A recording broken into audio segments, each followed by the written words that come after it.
Magandang buhay! Yan, nakakita kami ng yung pusit na malaki. Lumot ba ito ang tawag dito? Ayan. So, ihawin natin. Ayan, tatanggalin lang muna natin yung ulo nung pusit o yung lumot. Yung lumot pala is madali lang itong maluto. Ano lang to magputi lang siya. Luto na yan. Kasi pag nasobrahan mo siya ng ihaw o luto, matigas na siya. So, madali lang itong ihaw.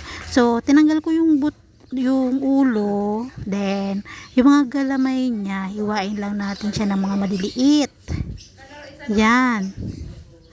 Then,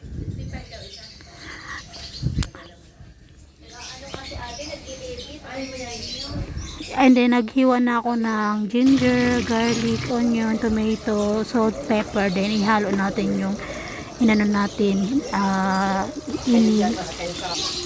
yung kinat natin na galamay ng pusit. Then ilagay natin sila sa loob ng lumot o yung pusit na malaki o lumot kung tawagin. Ayan.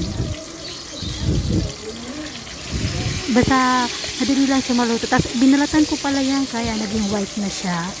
So tinanggalan niya ng balat para pag inihaw natin is madali lang siya maluto. So nilagyan ko rin siya ng toothpick para ma-close siya dyan, hindi lumabas yung laman ng lumot.